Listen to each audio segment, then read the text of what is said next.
1815. Jabalpur, Madhya Pradesh, India. Evening is slowly falling.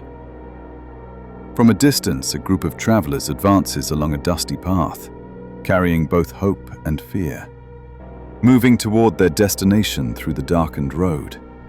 Among them are traders, some visiting relatives, and others on urgent business. Their destinations lie far ahead, but more important than reaching the destination is reaching it safely. In those days, there were no proper roads, only narrow trails through forests and riverbanks. Fear of bandits on the road, wild animals, or something even more terrifying. That's why people travel in groups. The group was made up of both familiar and unfamiliar people. But hidden within was a deadly trap. In the darkness of night, when everyone was asleep, some members of the group would silently kill the others by wrapping a cloth around their necks.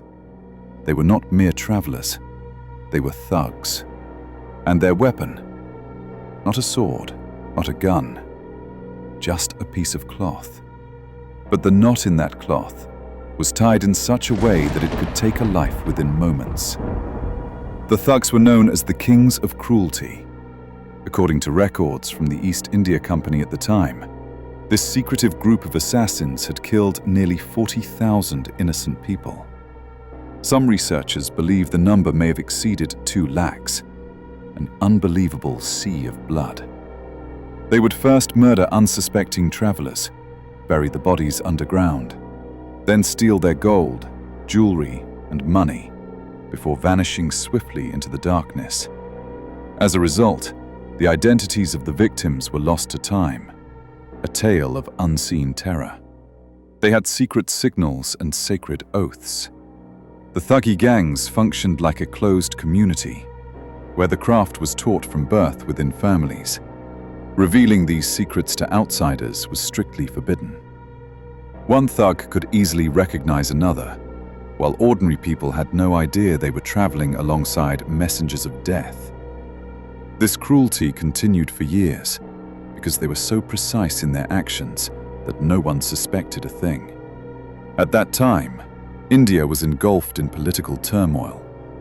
The Mughal Empire was gradually collapsing, while the East India Company was steadily taking control, region by region.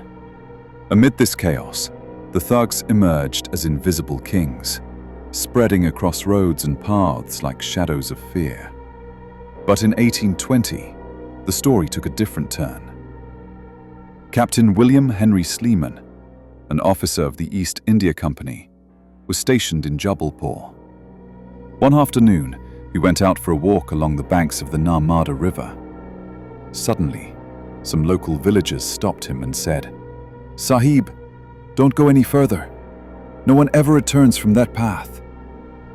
At first, there was disbelief, then curiosity.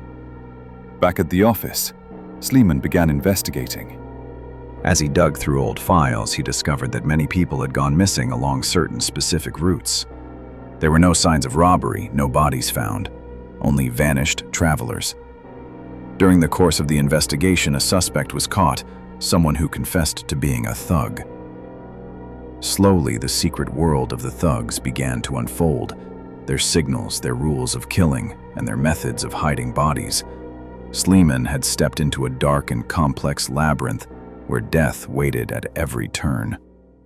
To learn more about the thugs, around 1829, Sleeman befriended a thug and began uncovering their dark secrets, the deadly cloth trap, the techniques of making bodies disappear, and the coded language they used. At first, he couldn't believe such brutality existed.